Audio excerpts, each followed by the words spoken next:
Muy buenos días, muy buenas tardes y muy buenas noches. Bienvenidos a otro programa de Pura Virtud, Cine y Literatura.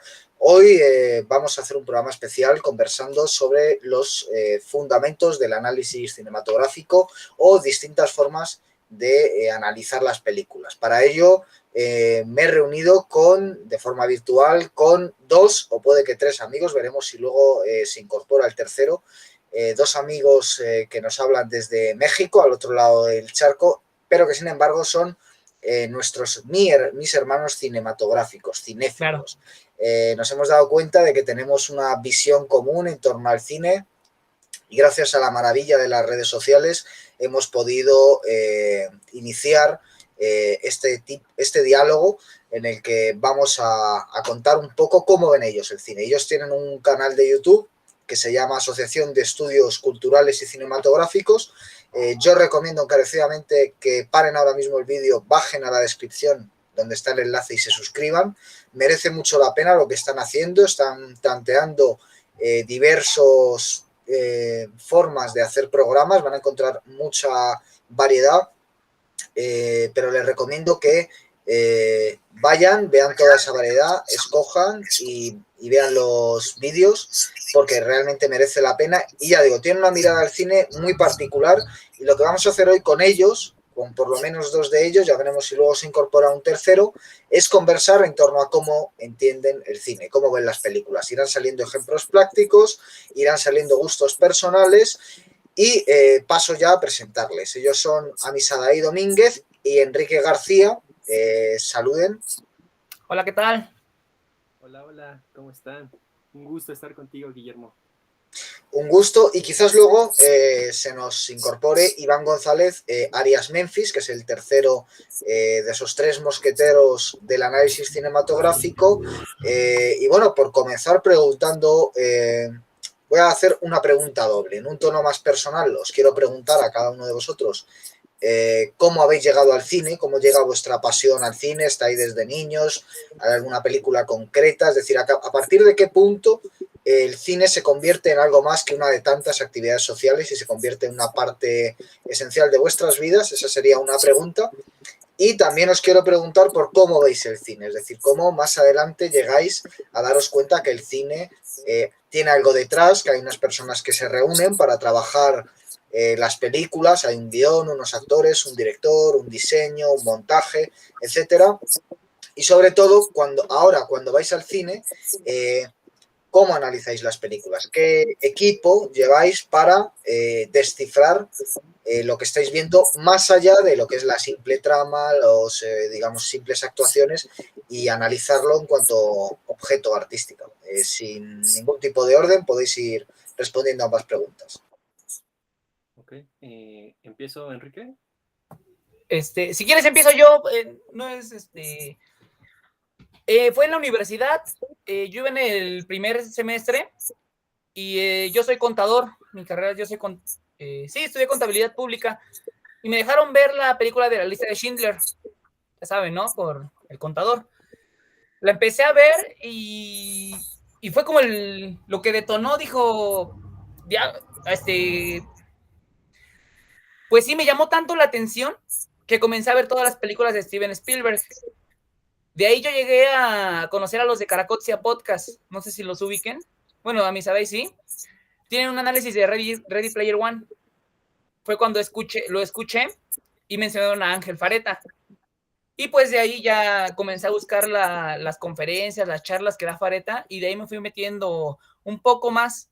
Lo agarraba como de hobby al principio, pero ya después cuando me di cuenta que el cine transmitía mensajes ocultos, así se quiere llamar así, ocultos, fue cuando me empecé a interesar más, y entonces fue cuando decidí armar una página. Antes se llamaba Luces Cámara Acción. Yo publicaba mis pequeñas reseñas, pero sin la forma que lo estamos haciendo ahorita, ¿no? Checando las segundas historias y todo esto que manejamos.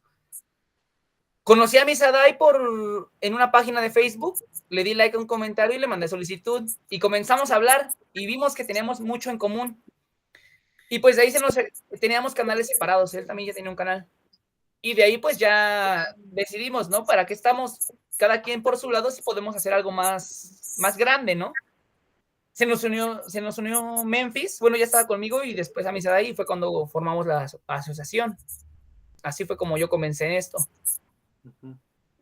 Sí, bueno, yo igual un poco por allí, ya sabes, ¿no? Desde chico viendo películas de Disney, de Pixar, al día de hoy les Te tengo escuchas un poco bajo, Amisadai.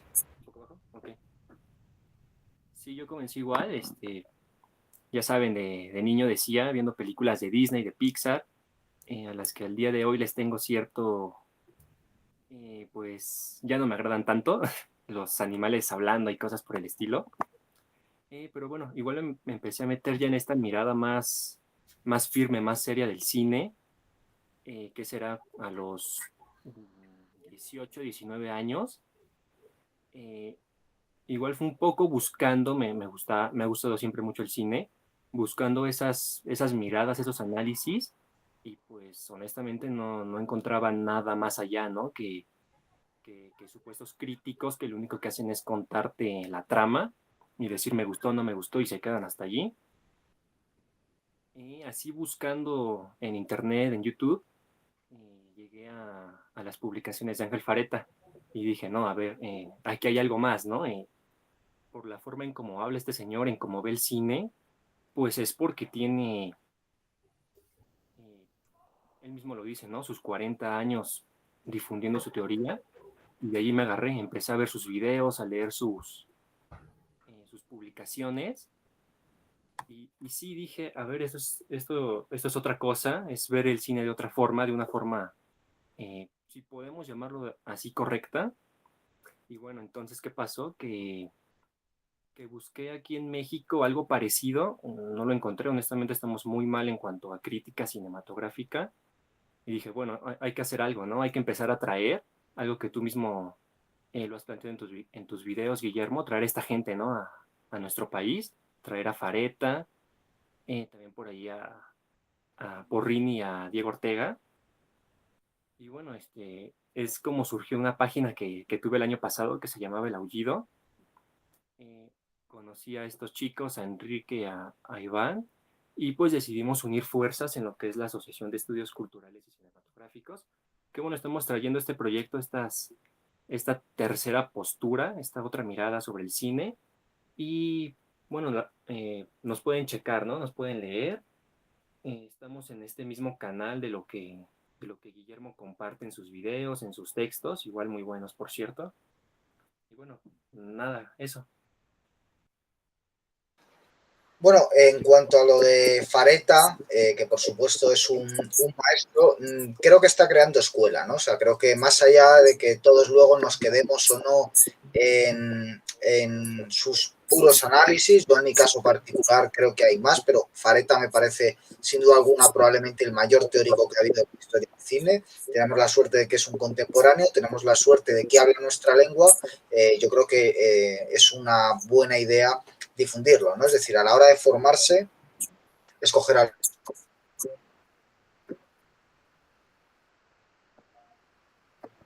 los mejores.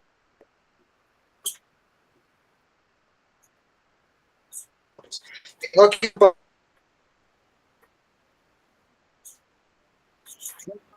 par de citas, ¿vale? Las voy a leer y me gustaría después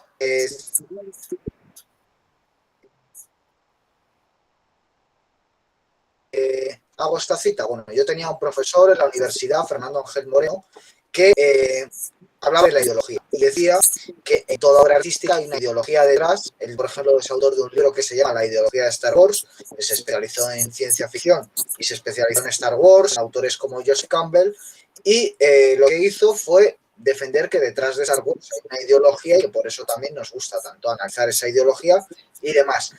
Y yo le escuchaba con atención en clase, pero me venía constantemente esa cita de Donoso Cortés a la cabeza, no de forma explícita, pensando, bueno, ¿y por qué tiene que ser ideología y no teología? Entonces saco esta cita a colación porque tengo la sensación de que en vuestros excelentes, y te devuelvo ahí a mi Sadaí la pelota, y lo digo no por hacer la pelota, sino por devolver la pelota en el tejado, tú escribes también muy bien, son muy buenos tus análisis, me ha gustado mucho y hablaremos de Las colinas tienen ojos, me parece un excelente análisis, queda evidenciado que es una cuestión teológica, no una cuestión ideológica. Y la segunda cita, y ya os paso a ver qué os parece, para empezar esta conversación, dice así: el cine nos ayuda a perder la opacidad de la realidad y es un arte imprescindible para comprendernos. Es de un filósofo español que se llama, también contemporáneo, que se llama Agapito Maestre. También contemporáneo como Fareta, quiero decir. Entonces, quisiera preguntaros por un poco estas dos citas. Por un lado, la cuestión teológica y por otro, por qué el cine es esencial para comprendernos. Si quieres, pues comenzad en el orden que queráis. Y ok, porque el cine es teología es la primera, ¿verdad? Bueno, básicamente porque, bueno, aquí podremos extendernos demasiado en un diálogo sobre el arte, que básicamente el arte es eso, ¿no? Desde antes del concepto del arte mismo, antes del Renacimiento, nos vamos para atrás con los griegos, con los egipcios, lo que sostiene ese arte es lo teológico. Digo, tenemos el ejemplo claro de sí, de los se me fue la palabra, perdón, de los dramáticos griegos, a Sófocles, Eurípides. Tenemos Homero, que es todo un sostén teológico. Y bueno, con el cine, que también es un arte, que ahí cabe preguntarse por qué es un arte, no es de excepción lo teológico, ¿no? Lo vemos en grandes películas como en las de John Ford, en el mismo Hitchcock, de Palma, que otro, Alexander Aja, de la película de Las colinas tienen ojos. Y bueno, es básicamente eso, porque el cine, como el arte que es, busca esa conexión con lo otro, ¿cómo decirlo? Ese eje vertical, si se me permite, de reconectarnos con Dios, ¿no? En el caso que se sea cristiano como nosotros. Y bueno, ¿por qué el cine es importante? La respuesta está en la misma pregunta anterior. Para nosotros como creyentes es un pilar, ¿no? Es una forma de, si se quiere, de iglesia en movimiento, porque no es un movimiento como tal de la iglesia como institución. Pero bueno, una de ellas es eso, ¿no? Que es un pilar para nosotros. Y la segunda es porque sigue siendo el arte, como lo hizo Fareta, que sigue vivo, ¿no? En el que tenemos aún todo por ganar, que no se ha perdido todo, como por ejemplo en la pintura, ni hablar de la música, ¿no? Que bueno, ahí el caso ya es otro. Pero sí, principalmente por eso, que es un arte que llega a todo mundo y es un arte que tiene algo que contar, que por ejemplo, a diferencia de un libro que te lo puedes devorar, no sé, por rápido en una semana, una película, 1 hora, 1 hora y media, lo tienes todo.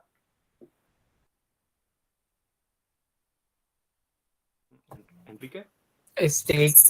Claro, ya lo hemos comentado muchas veces en el canal. Como lo comentaba Misadaya ahorita, de esto de que en 1 hora, 1 hora y media tienes referencias infinitas a todo lo que es el pensar teológico, que era lo de la pregunta. Pero a mí lo que me hace más interesante de todo esto es que te lo ponen por debajo del agua, ¿no? Que no es necesario saber la teología para que tú la vayas consumiendo. O sea, por ejemplo, volvemos a Las colinas tienen ojos, ¿no? Están hablando de religión, de la familia, de los Estados Unidos, de la historia americana, pero ya como vulgarmente, si se quiere ver, es una simple película de terror, ¿no? Un slasher, y te meten cosas que si tú tienes el tiempo, la inquietud, puedes sacar más de lo que tus ojos pueden ver. Y ahí es lo que creo que por eso es más importante, es importante el cine. Y creo que es todo. Para no serlo tan largo. Bueno, ahora os quiero preguntar entonces por varios términos que utiliza Fareta y que yo creo que es interesante un poco que hablemos de ellos. Uno es autoconsciencia, ¿no? Que él define como saber qué se sabe y saber qué se sabe. otro es el término de segundo nivel, ¿no? Es decir, que hay un primer nivel, que es la trama, es lo que te estabas tú refiriendo ahora, Enrique, ¿no? La película de terror que te tiene en tensión, sales del cine y, bueno, pues te ríes tomando luego algo con las personas con las que has ido al cine. Y luego está ese segundo nivel en el que, como dices también muy bien, pues de pronto resulta que está ahí toda la historia o una parte de la historia de Estados Unidos, hay un mensaje, etcétera, etcétera. Entonces quisiera, por un lado, hablar de cómo eso se explicita en las películas, ya sea preguntando por cómo entendéis estos niveles o poniendo un ejemplo práctico, como puede ser Las colinas tienen ojos, otra película que queráis. Y la otra idea sería los rudimentos. Es decir, por un lado esta es de Ángel Fareta y por otro los rudimentos. ¿A qué me refiero con rudimentos? La puesta en escena, la fotografía, la música, el guión, el fuera de campo, es decir, otro tipo de rudimentos que sirven para precisamente acceder a ese segundo nivel y para el espectador autoconsciente entender en qué consiste lo que me están transmitiendo, ¿no? Porque también hay que aclarar que una cosa es analizar lo que hay en la película y otra es proyectar. Es decir, algo que también se da, ¿no? Decía Humberto Eco, sobreinterpretar. Es decir, también hay una buena parte de la crítica que, igual que hay unos que se quedan en las anécdotas, en el argumento, como decías muy bien antes, Amisadai, hay otros que sobreinterpretan y que poco menos que tergiversan las películas para que digan los que ellos quieren decir. Entonces, bueno, sobre todos estos temas, sois totalmente libres para dar vuestra opinión. Ok, lo que te refieres más o menos es lo que Fareta llama la alegoría, ¿no? Lo último que estabas diciendo, o sea, ya ponerte para que tú pienses lo que el director quiere pensar. Es lo que te refieres de la última cita que dijiste, ¿no? Pues aquí en México, lo alegórico está más en cuestión crítica cinematográfica, está hasta arriba. Mucha gente, vamos a poner un ejemplo,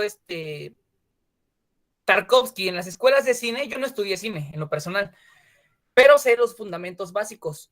Te enseñan la obra de Tarkovsky por encima de la de Hitchcock, de Ford, de Griffith. Muchas veces ni siquiera tienen una sección para hablar de estos directores. Toman en cuenta la alegoría, ¿por qué? Pues porque es algo que ya viene masticado. O sea, que no necesita ser una persona pensante, sin ofender a nadie, claro, porque habrá gente que le guste mucho Tarkovsky, para entender las películas. Y ya lo que a Misara y yo muchas veces hemos comentado de la crítica de aquí es que sí les hace falta que alguien los induzca a esto de aquí, porque lo hemos intentado, bueno, en lo personal yo estoy en muchos grupos de cine y he compartido análisis niños de Amisadai y de Iván y reciben puros, me divierten, pero no logro entender por qué es tan cerrado este concepto que estamos, pues sí, trayendo, ¿no? Porque somos de las pocas páginas, si no es que la única, que maneja este concepto de ver el cine de esta forma. No sé, Amisadai, ¿qué me pueda complementar con esto? Igual si puedes hablar un poco más fuerte, Amisadai, porque no sé si tu micrófono esté tapado o algo así. De hecho, ahorita ya no te estás escuchando nada. Ahora mismo estás silenciado. Tienes apagado el micrófono. Bueno, entre tanto, yo diré que en México, además, habéis tenido a un director muy influido que es Iñárritu, por Tarkovsky, ¿no? Cualquiera que vea El Renacido se dará cuenta.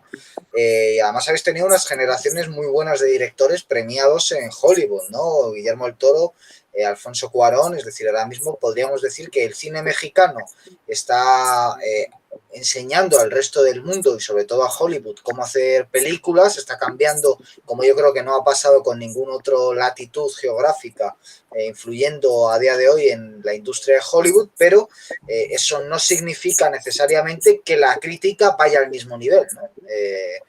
Creo que eso también es curioso, ¿no? De alguna forma yo entiendo que estáis refundando la crítica. Y ahora sí, Amisadai, te escuchamos. Sí, bueno, la última película con la que agarré un poco de saña. Amisadai, sigue sin escucharte, perdón que te interrumpa, sigue sin escucharte fuerte, discúlpame. A ver, ¿así ya se escucha fuerte? ¿Ya se escucha bien? Ok. Ajá, decía que la última película con la que agarré un poco de saña fue con esta, no sé cómo llamarle, la verdad, madre de Aronofsky, que la verdad es una alegoría horrible sobre muchos temas. Por ahí le escribí un texto, igual por si gustan checarlo, en mi Letterboxd. Y es justo lo que decía Enrique, ¿no? Que se nos da en esa película todo masticado, todo, ¿cómo decirlo? Es que, no sé, la película es horrible, ¿no?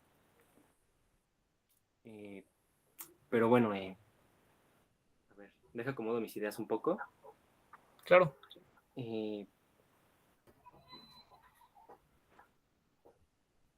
Sí, y justamente son películas que aquí en México, ese tipo de directores, se les quiere demasiado, se piensa que es cine de arte, ahí habría que preguntarles, habría que cuestionarles para ellos, insisto, qué es el arte.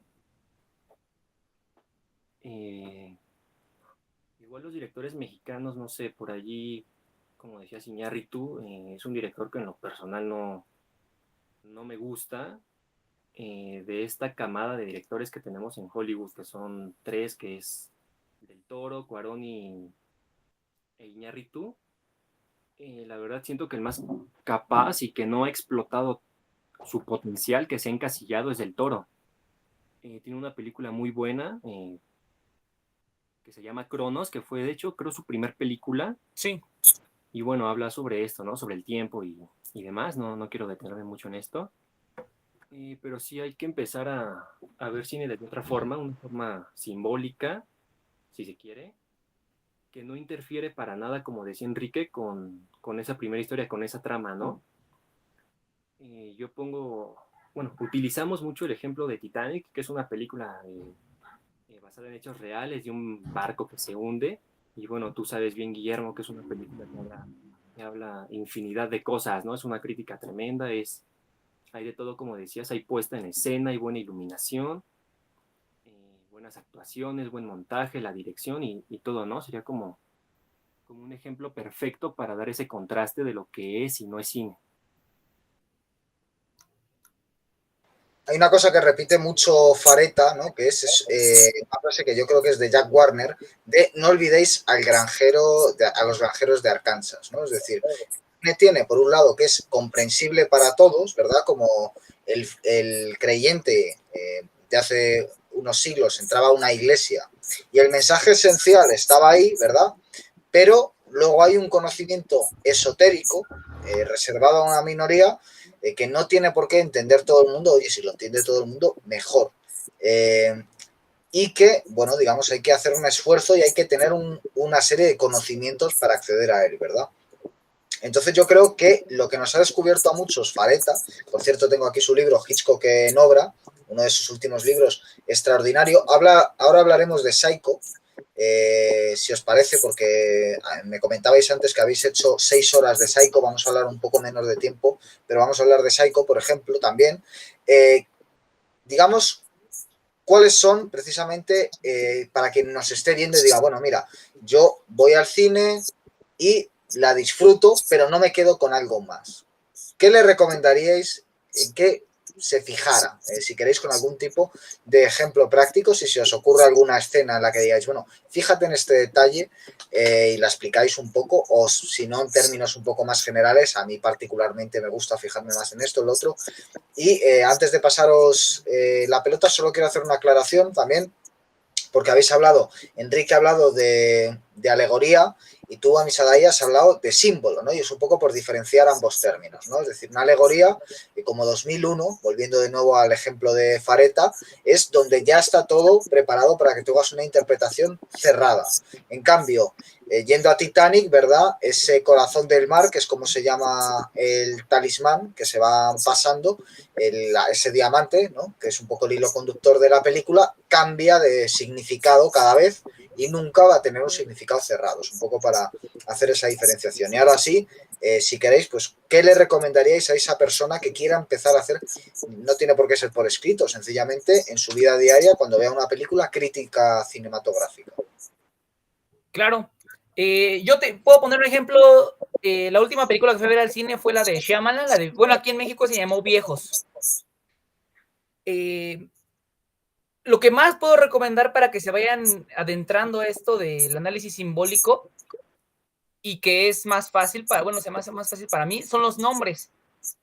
Que en este caso en la película, pues está Madrid, está Sydney, nombres de diferentes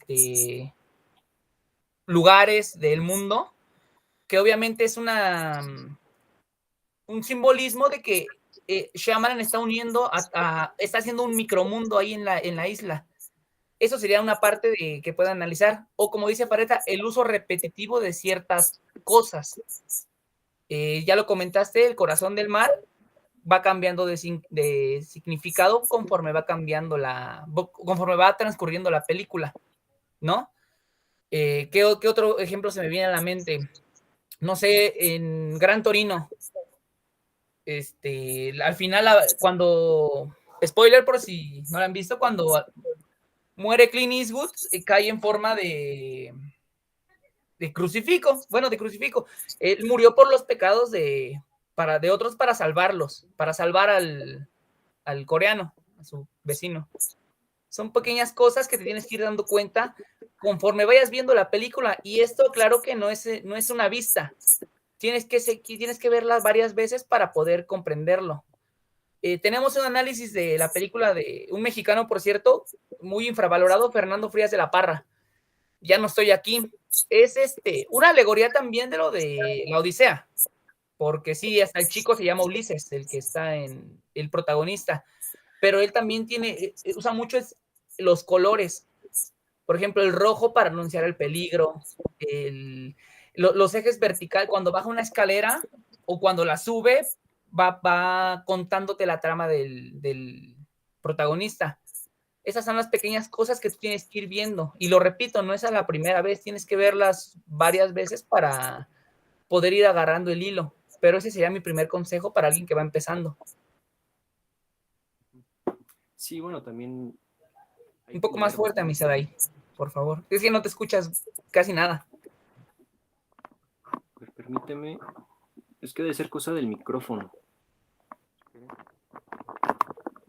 A ver si así. Bueno, sí decía que hay que leer bastante, ¿no? Ver también muchos cines si se quiere entrar al cine, no nada más quedarse con las últimas películas de superhéroes que han salido. Honestamente, allí no van a encontrar mucho si quieren trabajar con el intelecto, ¿no? Hay que ver mucho cine, hay que leer. Y sí, estas recomendaciones que daba Enrique de empezar a ver ciertas cosas que se repiten en las películas, lo que Fareta llama principio de simetría, los colores, que es estos símbolos cromáticos, vuelo en el corazón del mar, que es azul, bueno, y aparte se llama corazón del mar, ¿no? La sincronía está perfecta, lo azul del mar con el mismo del collar. ¿Qué otra cosa? Fijarse en estos aspectos que de entrada significan siempre algo más, ¿no? ¿A qué me refiero? A cuando en una película aparece una puerta, una ventana, un árbol, porque ahí ya nos están diciendo algo, ¿no? Es como son símbolos muy, si se quiere, básicos que uno conoce. No sé, por ejemplo, aquí en México, ¿no? Si cruzas una puerta, no vuelves a entrar, se dice. Y bueno, ya te están diciendo algo, ¿no? Cuando te representan una puerta.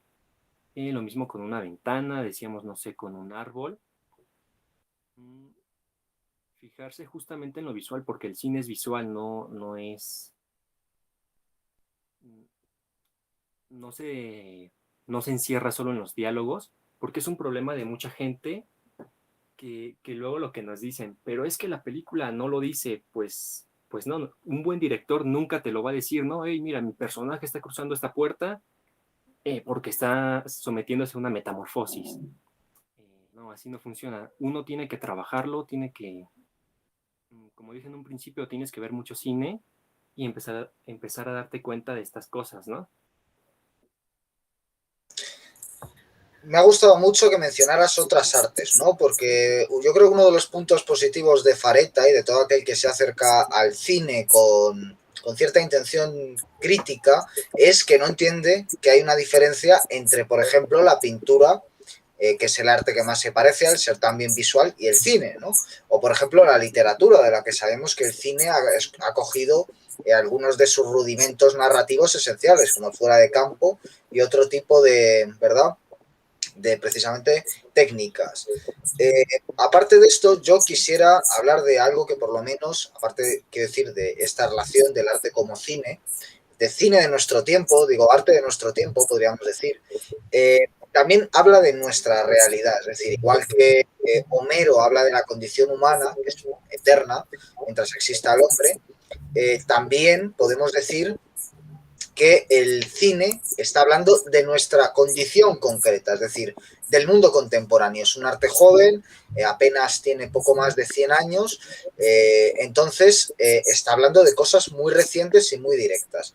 Y quisiera preguntaros sobre algo que por lo menos yo tengo bastante presente, que es la capacidad de anticipación del cine.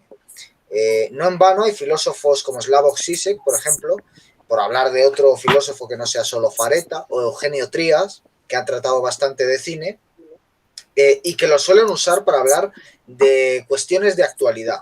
Es decir, por ejemplo, el transhumanismo. Si queremos hablar de transhumanismo, que es un problema ético al que nos vamos a enfrentar en poco tiempo, habría que hablar de ciertas películas. Si queremos hablar del mundo moderno, pues hablando de Matrix, hablando del show de Truman, hablando de una serie de películas, entendemos nuestro tiempo de una forma que evidentemente leyendo a Homero con toda su grandeza que es eterna no vamos a entender de la misma manera. Entonces tengo la sensación de que a veces para hablar de lo que pasa en nuestra sociedad, por ejemplo el coronavirus, para hablar del coronavirus, hay mucha gente que lo que hizo fue verse la película Contagio u otra serie de películas. ¿Por qué?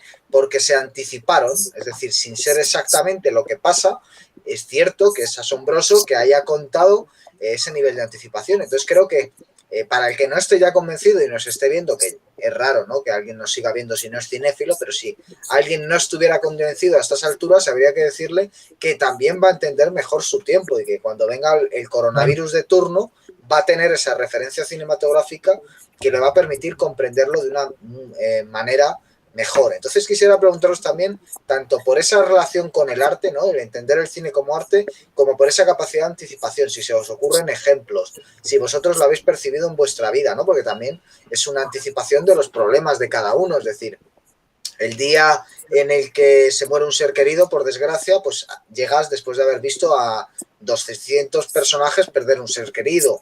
El día en el que te deja tu novia, llegas a ese momento, o dejas tú a tu novia, llegas a ese momento después de 200 películas de rupturas. Entonces, quisiera un poco preguntaros también por esa doble anticipación. Claro.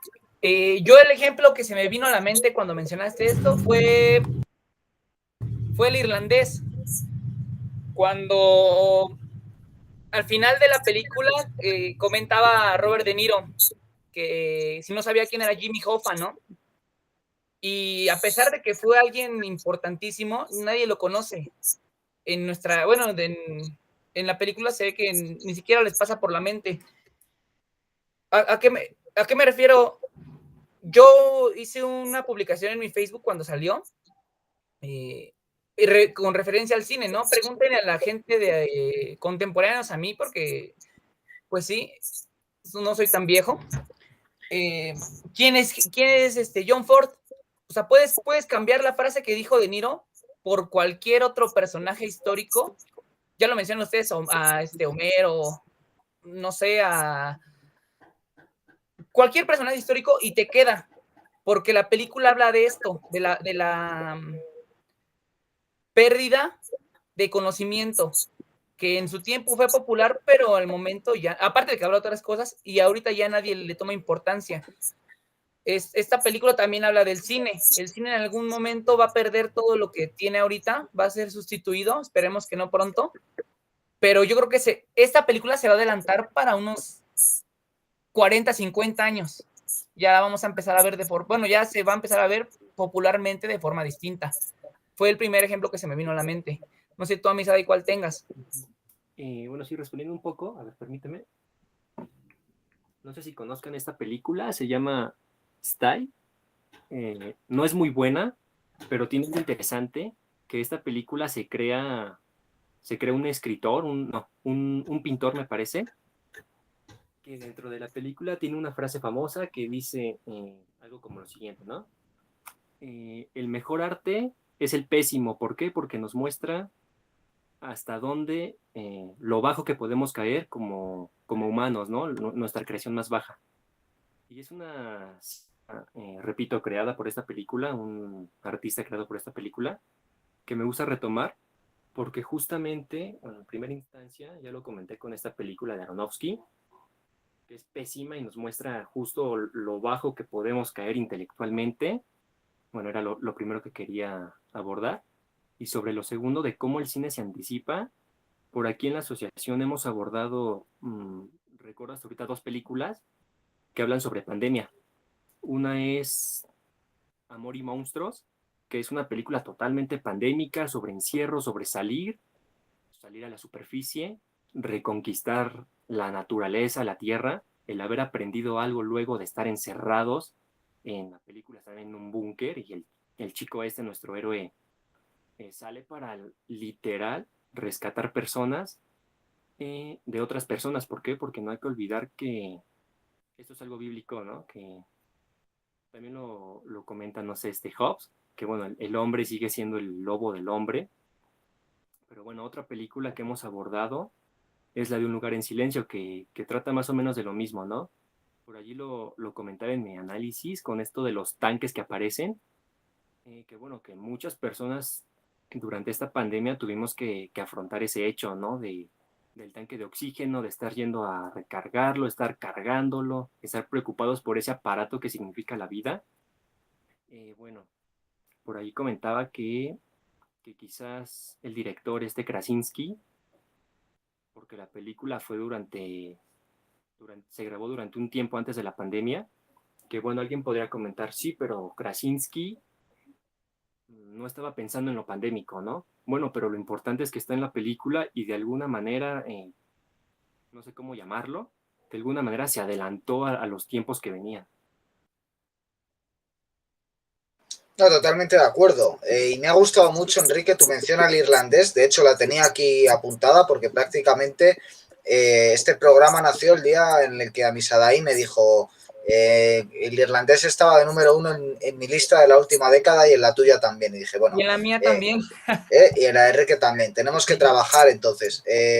No vamos a hacer un programa, este no es un programa sobre el irlandés, es sobre la crítica cinematográfica, pero sí que me gustaría conocer, es decir, resumir esa película larga ya de por sí, y esa película que requeriría por lo menos el doble de tiempo de lo que dura la película para hacer un buen análisis, sí que condensar cuáles serían las claves del irlandés para vosotros. ¿Qué significó o qué, digamos, qué dimensión le dais a la película? En fin, un poco un comentario abierto sobre el irlandés. Sé que es condensar muchas cosas en muy poquito espacio, pero bueno, vamos a intentarlo.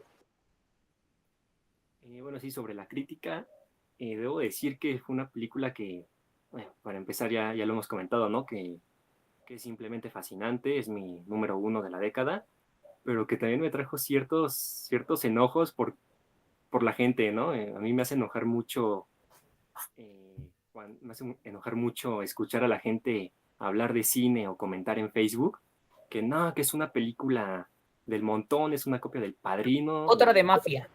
otra de mafia, lo viejo de Scorsese, que si el CGI se ve fatal, que por qué siempre los mismos actores.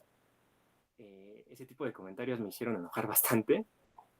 Pero bueno, ya en la parte positiva de la película, bueno, es que, como comentaba, sería una labor, vaya, titánica poder definirla, pero me quedo mucho con, bueno, aparte de la escena final que ya habló un poco Enrique, que es fascinante, es lo mejor de la década, incluso del siglo, podríamos decir. Me gusta mucho el principio de cómo te muestra la creación del cine, que va pasando de la pantalla a 4 tercios y Sí. cómo se va abriendo cada vez más hasta tener el formato que conocemos hoy en día, ¿no? Que es el 16 novenos, 16:9. Y bueno, es un aspecto que me gusta bastante, cómo desde el inicio te está mostrando la historia del cine, Y se complementa con el final que decía Enrique, ¿no? Sustituye Hoffa por cualquier otro personaje histórico del cine o de la literatura, de lo que gustes, de la poesía, y encaja perfectamente. Claro. Bueno, a mí el irlandés, de todos los temas que habla, me gustó mucho el de la redención, ¿no? Porque al final, pues es lo que obtiene Frank Sheeran, es lo que obtiene, la redención y el perdón, si se quiere, ¿no? Porque ya lo comentaba cuando salió la película Fareta en uno de sus textos, ¿no? El evangelio está en una puerta estrecha. La puerta para el evangelio es un lugar estrecho.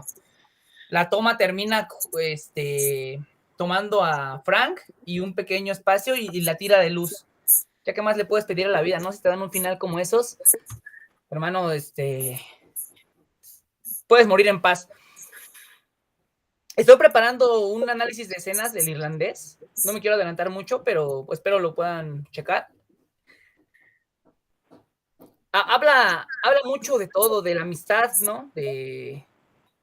A veces hasta de la traición. Creo que sí es un tema muy extenso, no me quiero adelantar, pero sí, yo me quedo con la frase que dije, ¿no? Del el olvido, más que nada de nuestros fundamentos, ¿no? También. Sí, además una película que, como habéis dicho muy bien, hace una revisión de la historia del cine, hace una revisión del cine de Scorsese, hace una revisión del cine de gángsters, hace una revisión de la historia de Norteamérica paralelamente a los años en los que transcurre la película, y también es una historia mítica en el que se funden varios planos temporales. Yo no entiendo cómo la gente dice que esta película es otra película más, pero efectivamente hay gente que, a pesar de todo esto y de la riqueza que hay detrás de cada escena durante 3 horas sin que baje el nivel, siguen diciéndolo, ¿no? Yo efectivamente me quedaría con la escena final, pero bueno, por añadir otra también muy interesante, ¿no? Ese traveling paralelo al de Goodfellas, ¿verdad? Goodfellas, una película hecha con esa fascinación del niño que era Scorsese, criado en un barrio pobre de italianos, italoamericanos, donde el gángster era una especie de dios que tiene su subida y su caída, ¿no? Un Ícaro que se quema las alas y está condenado a caer. Y un poco como el irlandés es un ajuste de cuentas en el sentido de que demuestra el lado más real, ¿no? Y menos mítico, y lo hace, por ejemplo, enseñándote cada vez que presenta un personaje, igual que en uno de los nuestros está la voz en off de Ray Liotta contando pues el apodo, de dónde viene, etcétera. En este lo que ves es un cartel donde se anuncia la forma en la que murió, ¿no? Es como un golpe seco de realidad y de realismo frente a esa mitificación, ¿no? Entonces, bueno, sobre esa visión de la historia del cine, yo, el irlandés, recuerdo que cuando salí del cine, me fui esa misma tarde a la radio, tenía un programa yo solo, llegué, me dijeron que los que estaban después de mí en la radio no iban a venir, y me quedé ahí 2 horas haciendo el programa habitualmente era 1 hora, hablando, vete tú a saber qué locuras sobre el irlandés todo el rato, y me acuerdo que cuando salí de la radio todavía un poco como colocado, como borracho de la película, y salí de la radio y pensé, volveré a tener esa sensación, o sea, volveré a salir de un cine con esta sensación de que he visto una obra maestra absoluta del arte, ya no del cine, del arte, de que he visto Las Meninas en 3 horas de película, y me entró un poco de pesimismo. Me di cuenta de que, un poco también, como dice Fareta, el cine ha agotado todas sus posibilidades. Y quizás Scorsese haya dado un paso más, haya demostrado que quedaba algo por decir, algo por hacer, una última elegía, pero me quedó la duda, y a día de hoy la sigo teniendo y la quiero compartir con vosotros, de que el cine quizás haya acabado. Y esto, para el que sé que vosotros entendéis a qué me estoy refiriendo, pero sí, para el que nos esté viendo, evidentemente eso no significa que ya no se vayan a hacer más películas, evidentemente se han hecho y se seguirán haciendo más películas, igual que se siguen haciendo libros, igual que se siguen haciendo pinturas, igual que se siguen haciendo sinfonías, pero la cuestión es si eso va a añadir un peldaño más en la historia del arte. Tampoco eso significa que haya acabado el arte, es decir, nos acercamos a un tiempo de realidad virtual y seguramente no sea el cine la última expresión artística hecha desde la máquina. Seguramente la máquina ha evolucionado tan rápido que haya nuevas expresiones artísticas. Ya vemos cómo los chicos jóvenes cada día quieren contenido más corto, más sintético, lo cual dificulta por un lado la profundidad, pero por otro lado, bueno, si hay alguien que se le da bien, pues puede darse. Entonces, quisiera preguntaros por si el cine ha agotado ya todas sus posibilidades, si sois pesimistas, y evidentemente yo creo que en el caso de que eso fuera así, es decir, de que la historia del cine haya acabado, a pesar de que se sigan haciendo películas y siga habiendo cosas disfrutables, pero la historia del cine ya esté, la oportunidad que eso también es para al final el tema del que estamos hablando aquí hoy, que es la crítica cinematográfica, ¿no? Hay que decir que también que algo haya acabado es una buena oportunidad para analizarlo en toda su profundidad, ¿no? Decir, bueno, el cine duró esto, esta fue su evolución, todo lo que va a haber a partir de ahora son vueltas a lo mismo, y lo que podemos hacer es conocerlo en toda su profundidad como no lo ha podido conocer, ¿no? Por ejemplo, con una teoría como la de Ángel Fareta, que es muy reciente y que permite entender décadas enteras como no se habían entendido mediante cuando se estaban produciendo. Entonces, bueno, quisiera saber vuestra opinión sobre todo esto. Claro.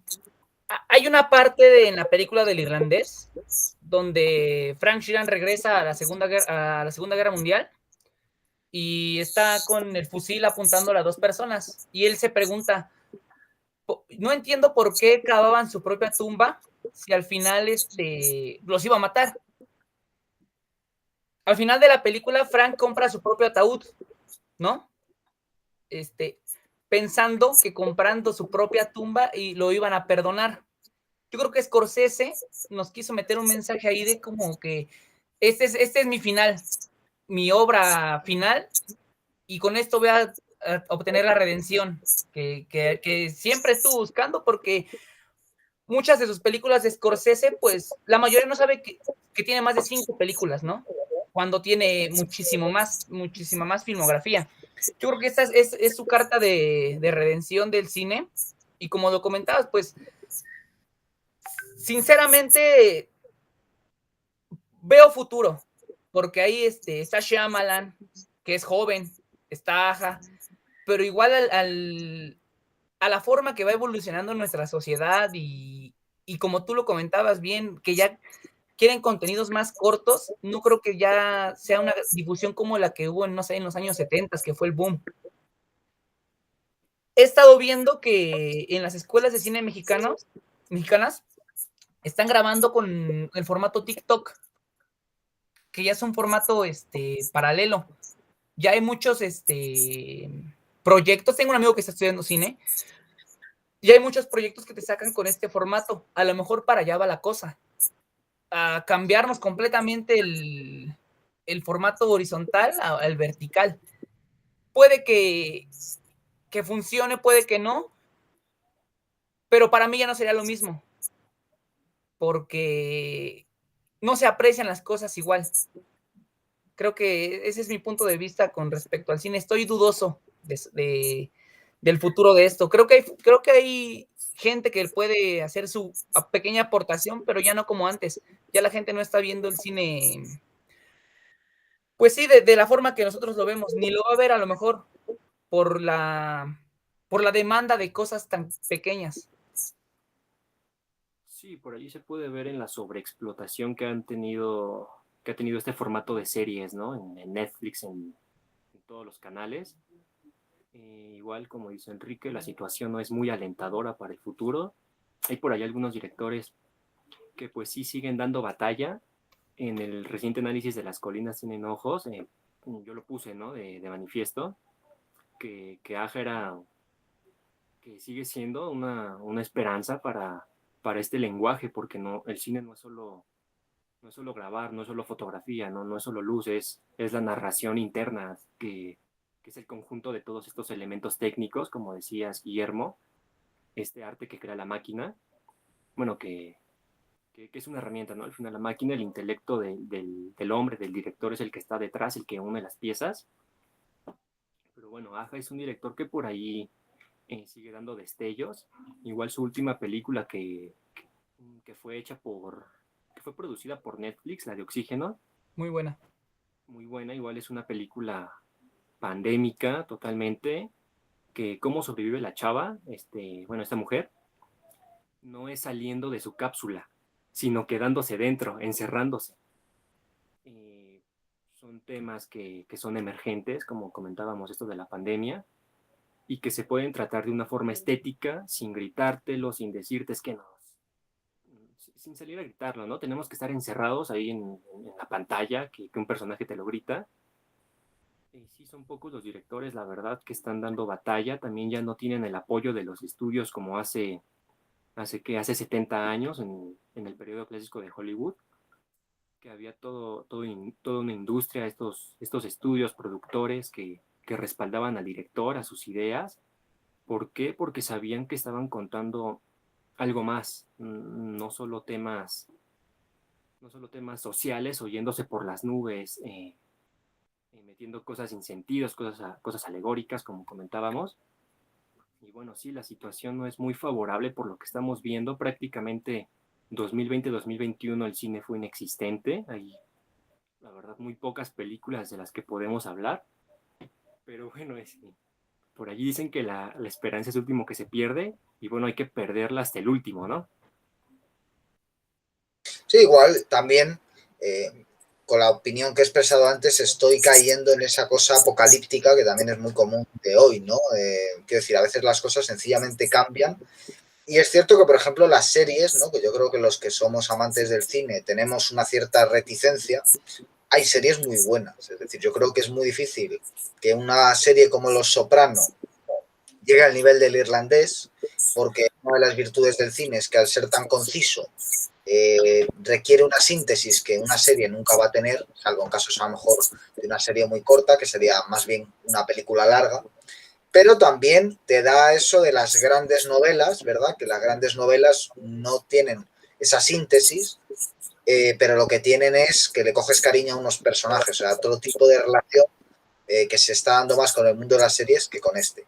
Y también visualmente, pues podemos ver otras cosas, aunque yo soy escéptico a, por ejemplo, ver una película en un teléfono móvil o grabarla con un teléfono móvil. Las hay, son buenas, algunas, otras son horribles, espantosas, pero bueno, que tampoco hay que, digamos, ser dogmático, ¿no?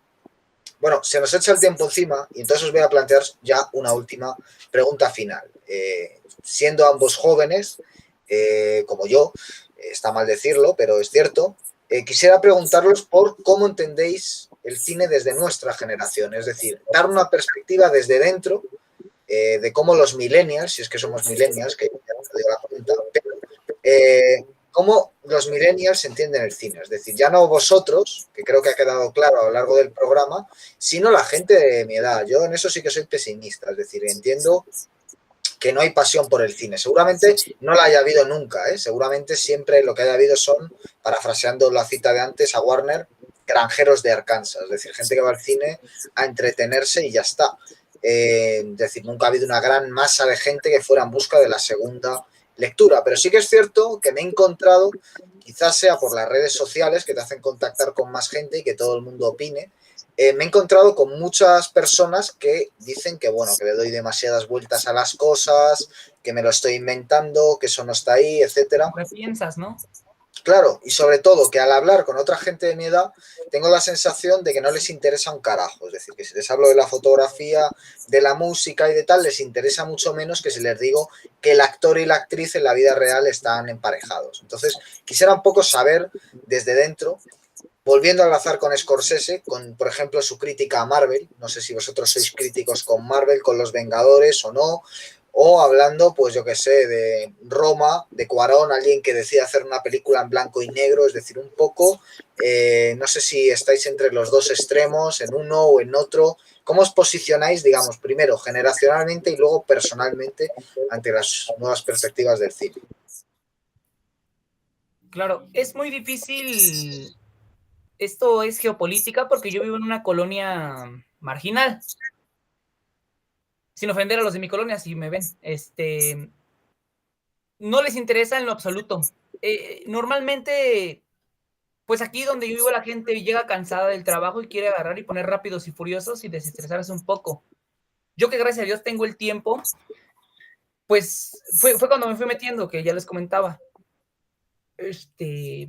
Roma de Cuarón. A mí bueno, no sé cómo en España haya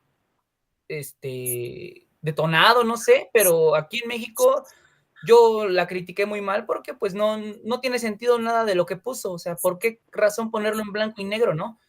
John Ford hizo El hombre que mató a Liberty Balance en blanco y negro por una situación, porque si de por sí la película habla del progreso, llega en diligencia y se va en tren, en este caso de Cuarón no lo metió al azar porque se veía bonito, ¿no?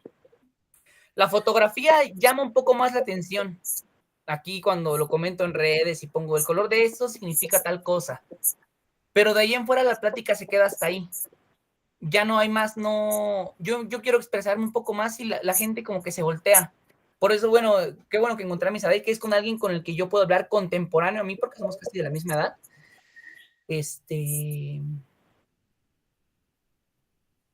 No sé, no le veo futuro a esto. Marvel, pues sí, hay películas que las defiendo, ¿no? Porque pues, como quiera, mi primera película que fui a ver al cine fue Spider-Man, y se hace, de Sam Raimi. Te tengo un cierto cariño a esas películas y no digo que las haya visto, pero yo sé que ahí no hay nada más que simple entretenimiento. No sé si Amisadai esté de acuerdo conmigo en esta parte. Sí, hablar de Marvel es hablar de un monstruo que ya ha perdido toda su conciencia de lo que fueron sus primeras películas, que son películas medianas, hay que decirlo, no es que sean la gran cosa, como lo es la primera Iron Man o la primera Capitán América, que bueno, te las ves y no pasa nada, no están como para atacarlas, para hablar pestes de ellas, porque pues son películas que bien que mal se defienden, ¿no? Hasta cierto punto. Y sí, sobre lo generacional, fíjate, hace poco nos dejaron en la universidad ver una película que yo no vi, por cierto, no me interesa el tipo de cine que nos dejan ver en las escuelas, de mucha demanda social, ¿no? Duraba 2 horas la película y por ahí los compañeros comentaban, es que dura 2 horas, se me hizo eterna, no aguanté más de una hora. Lo decías, Guillermo, que cada vez se busca más lo reducido, lo acotado, lo inmediato, lo que puedes adquirir ya. Y bueno, daban ganas a esos compañeros de decirles, si se te hace mucho 2 horas de película, pues agárrate porque lo que el viento se llevó dura 4, ¿no? La situación no es muy favorable, a la gente no le interesa pensar el cine. Si tú sales a cosa que hacemos nosotros, ¿no? Como divulgadores, si se puede decir de cierta forma, salir a hablar de cine de esta forma, pues te empiezan a criticar, a tachar de loco, que hace sobre lecturas, que no es para tanto, que es una película, y o sea, sí, dentro de todo es una película, pero hay que entender qué es una película, es todo un mundo, todo un armado político, teológico, que ahí ya no se queda en el reduccionismo de solo una película, ¿no? Pues va a la par, el artista se va retroalimentando de la sociedad a la que él pertenece. Hoy en día estamos en una sociedad de alto consumo, de una demanda por contenido cada vez más digerible, más masticado, más corto, y eso se refleja en el arte, se refleja principalmente en el cine, que bueno, ya a nadie le interesa, ¿no? Hacer contenido de calidad, mete cualquier película con explosiones, con disparos, gente volando, con diálogos interminables, que es lo único que muchas veces traen, y la gente va a estar feliz. ¿Por qué? Porque como comentaba Enrique, muchos de ellos, que tampoco es excusa, que llegan del trabajo cansados y solo quieren desestresarse, pues no es tan válido. También hay que pensar la vida, hay que pensar el arte, y nada, sería todo. Pues me han parecido unas reflexiones muy interesantes. Yo creo que también es interesante saber qué opinan los espectadores, que lo dejen en el apartado de comentarios. También es cierto que haya personas como Misaday Domínguez y Enrique García es una señal para la esperanza. Creo que estáis haciendo una labor excelente, tanto a un nivel escrito como a un nivel audiovisual. También traeros aquí, que espero que no sea la última vez que vengáis, es un pequeño homenaje, un intento de hacer de altavoz. De nuevo invito a que quien nos esté viendo se suscriba a la Asociación de Estudios Culturales y Cinematográficos y también busque vuestros textos, que voy a poner también en la descripción del vídeo para que pueda ver un poco de una forma más práctica en qué acaba cristalizando todo lo que venimos hablando. Y ya digo, el tiempo dirá, también el espectador. Desde luego, hoy lo que toca es cerrar. Hasta aquí hemos llegado en el programa de hoy. Gracias a ambos por haber venido y gracias también a los espectadores por haber llegado hasta aquí. Volveremos pronto con más programas en Pura Virtud, Cine y Literatura. Hasta pronto.